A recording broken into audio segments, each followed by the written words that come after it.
जय जय श्री राधे। आज आपको एक बुजुर्ग व्यक्ति की कहानी सुनाते हैं। तो चलिए कहानी शुरू करते हैं। अमित, अरे बाबूजी उठे नहीं क्या अभी तक? टाइम पर दवा नहीं लेने से उनकी तबीयत बिगड़ जाती है। अमित ज़रा देखोगे क्या उनके कमरे में जाकर? मैं रोटियां बना रही हूँ, सब्जी भी गैस पर रखी है, तुम्हारा टिफ़िन भी लगाना है। अभी जागते ही चाय चाहिए उनको, वो भी सुबह ठीक 7 बजे। अब तो पौने 8 बज रहे हैं। आज चाय चाय करते किचन तक आए भी नहीं। अदिति की बातें सुनते ही अमित को भी आश्चर्य हुआ। बाबूजी आज अभी तक उठे क्यों नहीं? वो तुरंत उनके कमरे में गया। बाबूजी अभी बिस्तर पर ही थे, गहरी नींद में। अमित ने उन्हें आवाज़ दी, बाबूजी उठिए, 8 बजने को आए, आज चाय नहीं पीनी क्या? कोई जवाब न पाकर अमित ने उन्हें हिलाया और जगाने की कोशिश की, लेकिन उनके एकदम ठंडे पड़े शरीर के स्पर्श से वह चौंक गया और चीखा, अदिति, अदिति इधर आओ जरा, देखो बाबूजी उठ नहीं रहे हैं। रोटी बेलना छोड़ सब्जी की गैस बंद कर अदिति तेजी से बाबूजी के कमरे में पहुंची। अमित को कुछ सूझ नहीं रहा था। बोला, अदिति देखो बाबूजी उठते नहीं है। अदिति ने भी कोशिश की मगर बाबूजी न जागे। उसकी आंखों से आंसू बह निकले। फिर खुद को मानो सांत्वना देती हुई वह बोली, जरूर रात की दवाओं के असर से गहरी नींद में है। ठहरो, मैं डॉक्टर को फ़ोन करती हूँ। अदिति ने बाबूजी के रेगुलर डॉक्टर को कॉल किया। हेलो डॉक्टर साहब, मैं गीता बोल रही हूँ। डॉक्टर, हाँ गीता बोलो, बाबूजी तो ठीक है ना? डॉक्टर साहब, बाबूजी उठ नहीं रहे हैं, प्लीज़ आप जल्दी घर आ जाए। हाँ हाँ मैं आता हूँ। 10 मिनट में डॉक्टर साहब आ गए। बाबूजी को चेक किया, फिर अमित की पीठ पर सांत्वना की थपकी देते हुए बोले, सुबह सुबह ही डेथ हुई है इनकी, बीपी ही इन पर भारी गुजरा। मैं डेथ सर्टिफिकेट बना देता हूँ। डॉक्टर की बात सुन अदिति हिचकियाँ ले लेकर रोने लगी। डॉक्टर ने उसे कहा, गीता, जन्म मरण हमारे हाथ में थोड़े ही होता है, और फिर उम्र भी तो हो गई थी इनकी, होनी को कौन टाल सकता है। फिर अमित की ओर देखते हुए बोले, मैं तो कहता हूँ अच्छा ही हुआ जो तकलीफ़ से निजात पा गए। अल्जाइमर रोग बहुत तकलीफ दे होता है, खुद पेशेंट के लिए भी और उसके नाते रिश्तेदारों के लिए भी। डेथ सर्टिफिकेट पर उनका नाम क्या लिखूं? उन्हें चेक करने आता था तो तुम लोगों की देखा देखी मैं भी उन्हें बाबूजी ही कहता था। गीता के बाबूजी के रूप में ही जानता हूँ मैं इन्हें। डॉक्टर ने आगे कहा।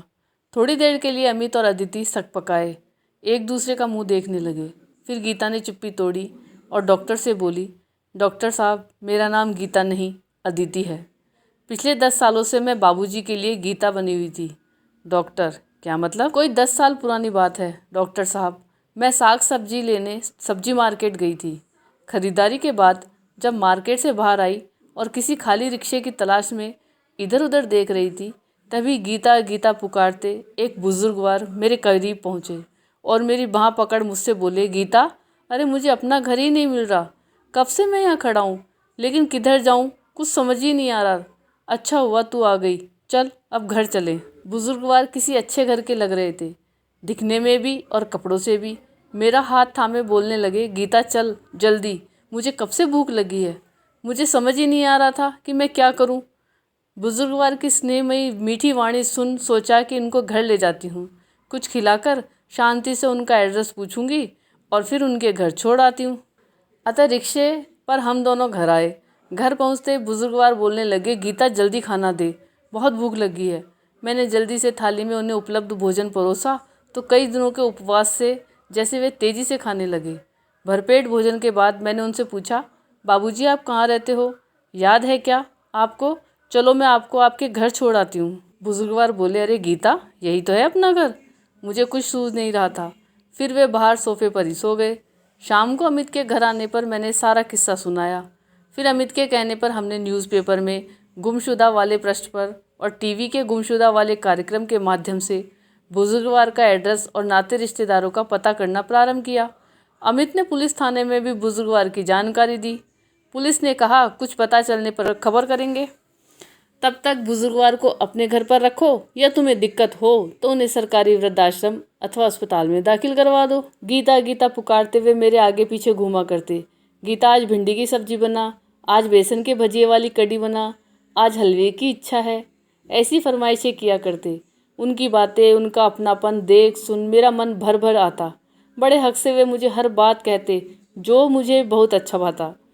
हफ्ता गुजर गया लेकिन उनका कुछ पता नहीं चला। उनसे कोई हेल्प नहीं मिलती, लेकिन घर में रह रहे एक बुजुर्ग का अस्तित्व हमें खूब अच्छा लगने लगा। उनके लिए कुछ करना हमें खूब आता।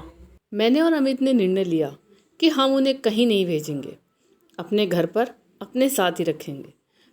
फिर हमने पुलिस थाने में भी अपने इस निर्णय की सूचना दे दी। बस तभी से बुजुर्गवार हमारे बाबूजी बन गए। 10 बरस हो गए मेरा दूसरा नामकरण गीता हुए। आज बाबूजी के साथ गीता का भी अस्तित्व समाप्त हो गया। बोलते हुए अदिति की आंखों में पुनः झरझर आंसू बहने लगे। अदिति से सारा किस्सा सुन डॉक्टर निशब्द हो गए। थोड़ी देर बाद बोले, इतने सालों में मुझे जरा भी महसूस नहीं हुआ कि ये तुम्हारे पिता नहीं बल्कि कोई गैर है। सच कहूँ तो अल्जाइमर बड़ा गंभीर रोग है। आजकल वृद्ध लोगों में यह समस्या बढ़ती ही जा रही है। आज के दौर में खुद की औलादें अपने माता पिता को साथ रखना पसंद नहीं कर रही। पैसे प्रॉपर्टी वसूली कर वृद्ध माता पिता की जवाबदारी से मुंह मोड़ लेने का चलन समाज में बढ़ गया है। दिनों दिन वृद्धाश्रमों में भीड़ बढ़ती ही जा रही है। अदिति की प्लेट लेकिन पर इसी समाज में आप जैसे लोग भरी हैं। थपकी दी। यह मेरे लिए बेहद आश्चर्य का युवा विषय वर्ग है। को भी फिर डॉक्टर अदिति साहब और खामिद खामोश के हो जैसा गए। ही बनना चाहिए। उन्होंने अमित और ये कहानी आपको कैसी लगी यह कमेंट करके जो बताइएगा। चैनल पे नए हो तो सब्सक्राइब जरूर कीजिएगा।